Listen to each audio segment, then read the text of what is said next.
All right, everyone get ready, because today we are going deep, deep into 1 Corinthians 7. Oh, yeah. This chapter tackles some pretty big questions Yeah, it does. about relationships, Mm-hmm. marriage and singleness Mm-hmm. in the early Christian church. You know what's so fascinating about this chapter is it's not just some abstract theological treatise. Right. This is Paul, like a major figure in early Christianity, Right. responding to real-life questions from Yeah. the Corinthians Yeah, about yeah. how to navigate these really tricky issues. I love it. It's like we're eavesdropping on their ancient relationship advice column. And to help us decode it all, we've got excerpts from the Bible itself. Mm-hmm. We've got notes summarizing key themes. Wow. We've got FAQs hitting those common stumbling blocks. Oh, nice. A briefing document laying out the chapter's main principles. Okay. We've even got a quiz and some thought-provoking essay questions. Somebody really wanted to make sure we grappled with this stuff. I know it's intense. But it makes sense, right? These weren't just like theoretical debates for the Corinthians. They were really trying to figure out how to live out their faith in a culture that didn't necessarily share their values. Okay, so let's set the scene. Okay. Who was Paul? Yeah. And what was going on in Corinth that prompted all of these questions? Okay. So Paul, originally known as Saul, had this like dramatic conversion experience. Wow. He went from persecuting Christians to becoming one of their most ardent champions. So he was definitely someone who knew a thing or two about navigating a diverse and sometimes hostile world. Yeah, and Corinth was a prime example of that diversity. Right. Imagine a bustling port city. Okay. A melting pot of cultures and religions. Yeah. Known for its, shall we say, vibrant social scene. Got it. So basically they were writing to Paul saying, help. Exactly. How do we live out our Christian values in this crazy place? Exactly. And 1 Corinthians 7 is Paul's attempt to provide some practical guidance on those very issues. All right, let's dive into that guidance, starting with marriage. Okay. One of the first things that jumps out at me is that Paul seems to have a preference for singleness. Yeah. But then he drops that line, it is better to marry than to burn. Oh, yeah. That's a good one. So how do we reconcile those two seemingly contradictory ideas? Okay, so that's where it gets really interesting. Okay. Paul saw celibacy as the ideal state for those who could handle it. Okay. Mainly because it freed them up to focus on serving God without the distractions of married life. Makes sense. But being the pragmatic guy he was, he recognized that not everyone had that gift. So he was acknowledging the realities of human nature. Absolutely. He knew that sexual temptation was rampant in Corinth, and he saw marriage as a legitimate and healthy way to channel those desires. Right. The burning he's referring to is that intense passion that, if left unchecked, could lead people down a slippery slope. So he's not saying marriage is bad. He's just saying that if you're struggling with temptation, getting married is a better option than giving into sin. Precisely. Okay. And what's fascinating is that he goes beyond just permitting marriage. He delves into how husbands and wives should treat each other within that covenant. Okay. He uses this phrase, mutual ownership of bodies. Yeah. Which is pretty provocative, even by today's standards. That one definitely made me pause. What do you think he's getting at with that? I think he's laying the foundation for a truly egalitarian view of marriage. Okay. One where both partners have equal claim to each other's bodies and are responsible for each other's well-being, both physically and emotionally. Right. It challenges the idea of one partner having more authority or control over the other. So it's not just about fulfilling your own desires, it's about recognizing your spouse's needs and respecting their agency. Exactly. It's a radical concept for that time period, and frankly, still relevant today. Now, what about taking breaks from intimacy within marriage? Okay. Paul does touch on the idea of temporary abstinence, right? He talks about couples agreeing to abstain for a set period, specifically for prayer and fasting. Yeah. But he's also careful to say that they should come back together afterward to avoid temptation. So it's like he's striking a balance between spiritual discipline and acknowledging the potential dangers of prolonged abstinence. Yes, and it's remarkable how applicable this advice still is today. Yeah. Even though our understanding of sexuality and relationships has evolved significantly. It's a good reminder that human nature and the challenges that come with it haven't really changed all that much. Not really. We're still grappling with many of the same questions and temptations that the Corinthians faced. Okay, so we talked about Paul's views on marriage. Yeah. But he doesn't shy away from another tough topic. Yeah. Divorce. What's his stance on that? Well, he's pretty clear that he sees divorce as a last resort.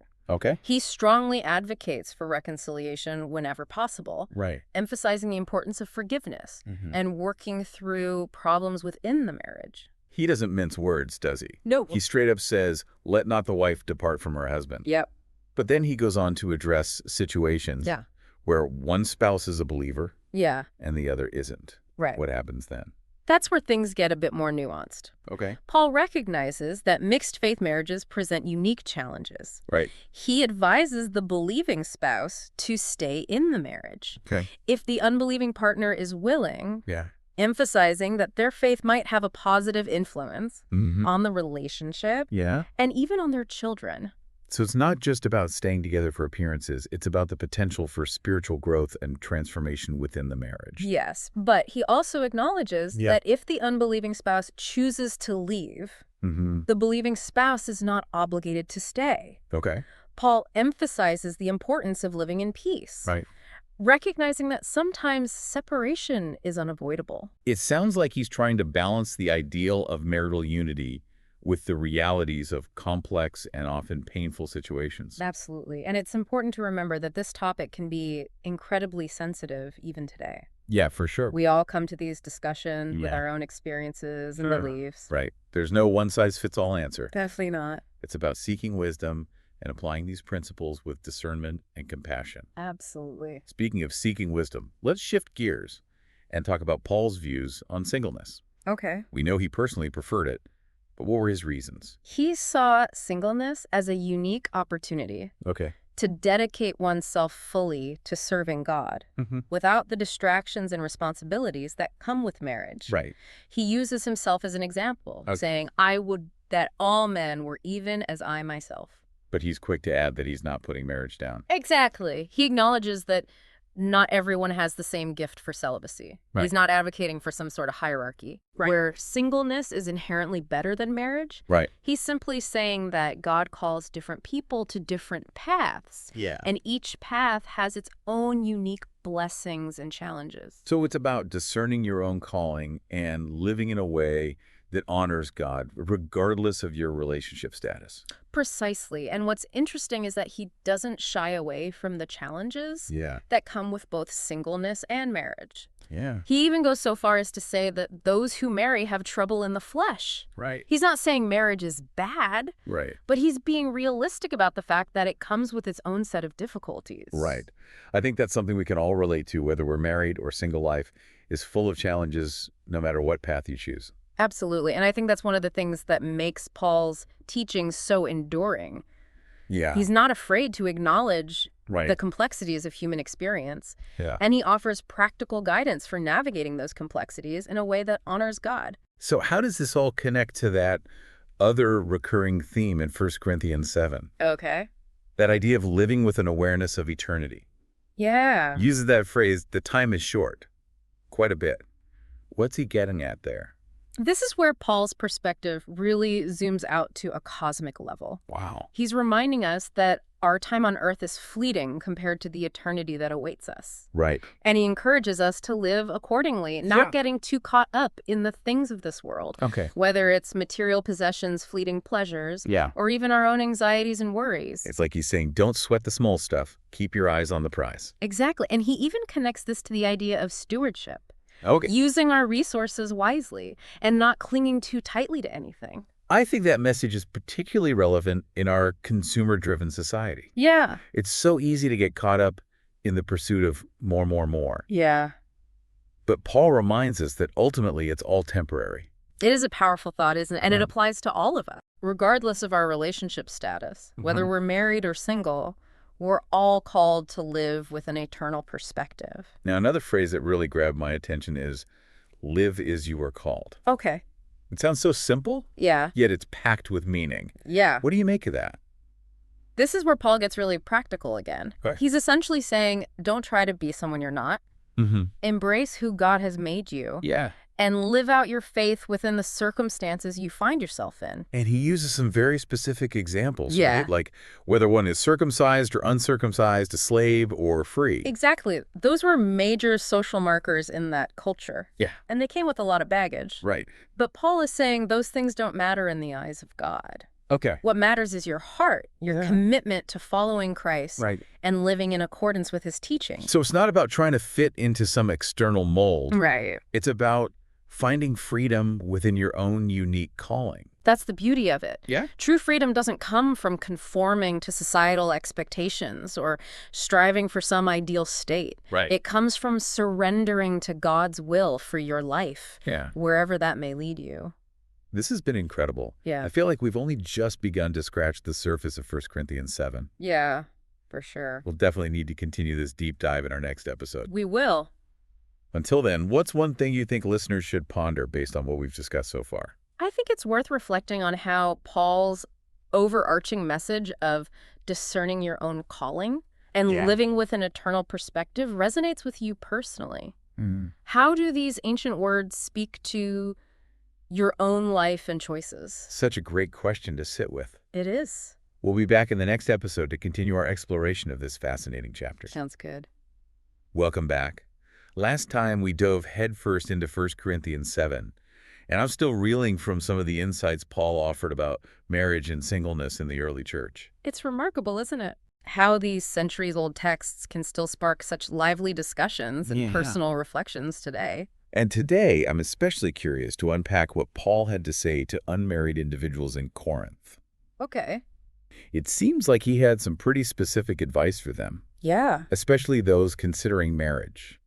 You're right, he does. And it's crucial to remember the social context here. Okay. For a lot of us today, marriage is seen as this natural progression. Right. But in Paul's time, there were other strong cultural currents at play. So is he saying stay single no matter what? Not quite. He actually presents a nuanced view, acknowledging that remaining single has its advantages, especially if you can devote yourself wholeheartedly to serving God. Right. But it's not a hard and fast rule. So he's not shutting the door on marriage completely? Definitely not. He explicitly states that getting married isn't sinful. Okay. But he doesn't shy away from the realities of married life either. Yeah. Remember that phrase, trouble in the flesh, from last time? Oh, yeah. It's like he's giving us a gentle reality check about the responsibilities, anxieties, and compromises that come with being in a committed relationship. Exactly. And that's where discernment comes in. Okay. Paul doesn't dictate a path for everyone. Right. He encourages us to weigh the pros and cons. Okay. Consider our individual circumstances, and most importantly, seek God's guidance in making this significant decision. And it's in this context that he brings up that time is short idea again. He does. And it might seem counterintuitive, Right. but I think he's connecting this eternal perspective to marriage as well. So it's not just about whether you choose marriage or singleness, Right. but how you approach either path with the awareness that this earthly life is temporary. That's a powerful insight. It's like he's saying, don't let the concerns of this world, even the legitimate concerns of marriage, eclipse your relationship with God. So whether you're single or married, the key is to live in a way that reflects your ultimate priorities. Precisely. And that might mean making different choices. Yeah. Depending on your situation and the specific challenges you're facing. Now, what about those who are already married? Okay. How does this time is short concept play out in their lives?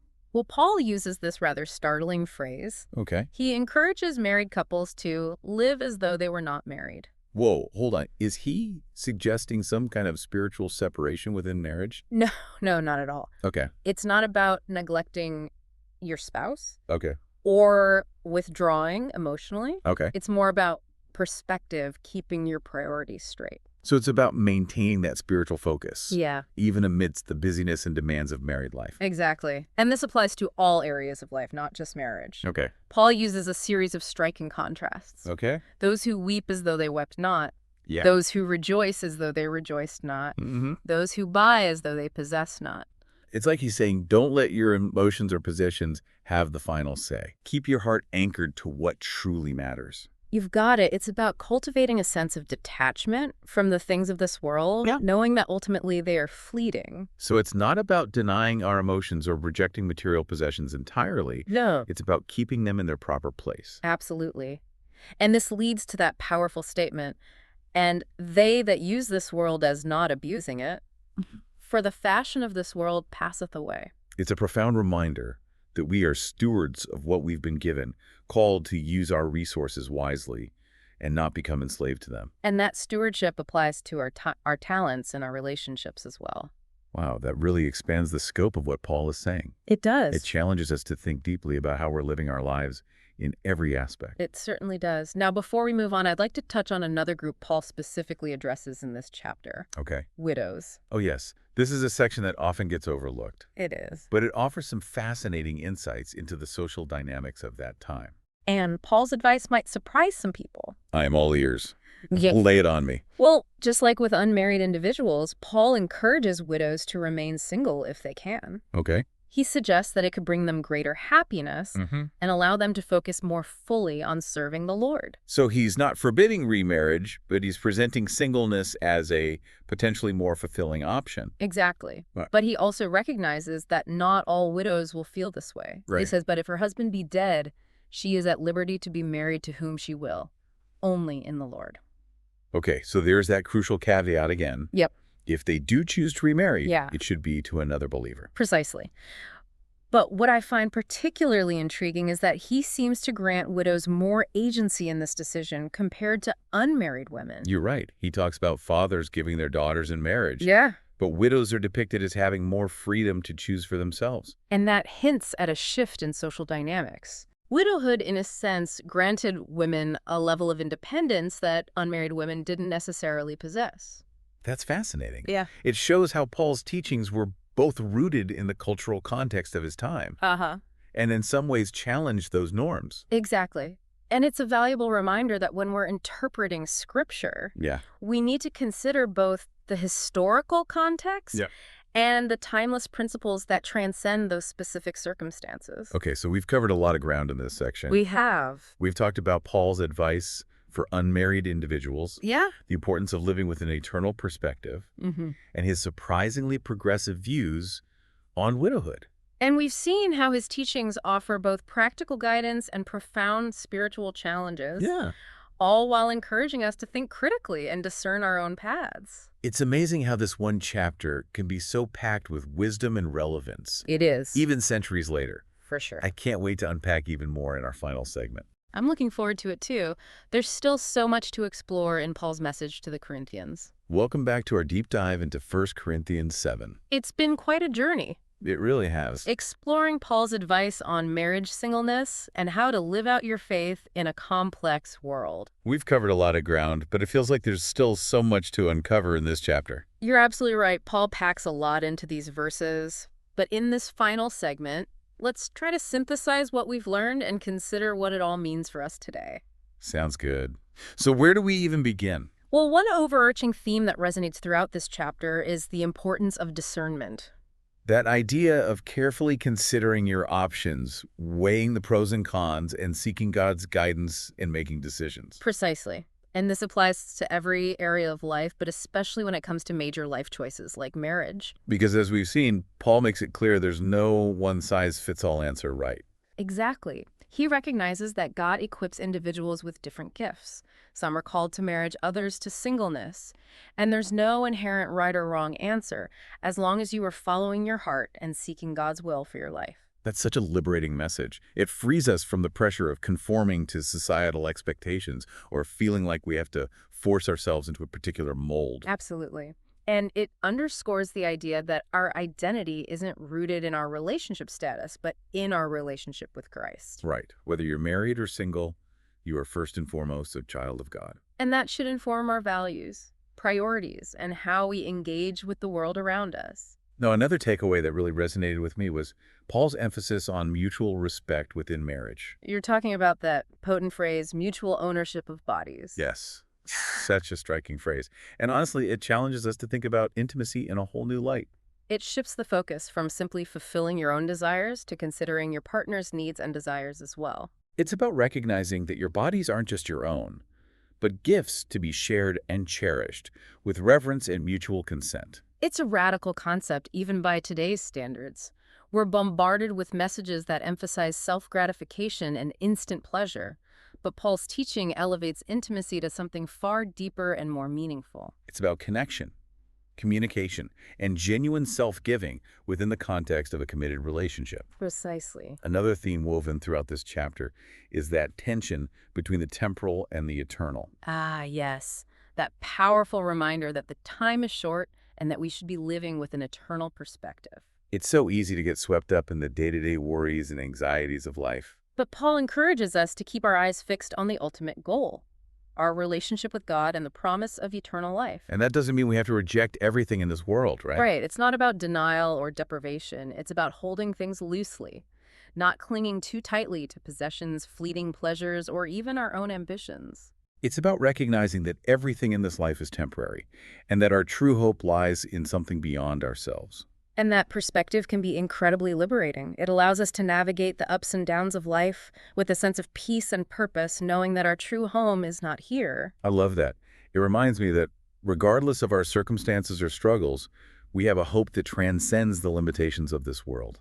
And that hope should shape how we live, how we interact with others, and how we make decisions. So as we wrap up our deep dive into 1 Corinthians 7, what's the ultimate takeaway? What's the one thing you want our listeners to remember? I think it boils down to this. Whether you are married or single rich or poor facing trials or enjoying blessings, your primary calling is to live in a way that honors God. To seek His will, follow His teachings, and reflect His love in everything you do. It's a calling that is both challenging and profoundly fulfilling. It's a journey that will stretch us, help us grow, and ultimately lead us to where we truly belong. In the presence of our loving Father. Beautifully said. Well, that brings us to the end of our deep dive into 1 Corinthians 7.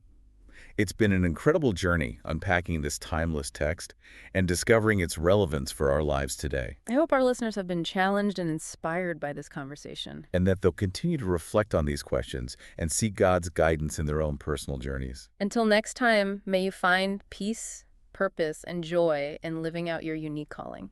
Thanks for joining us.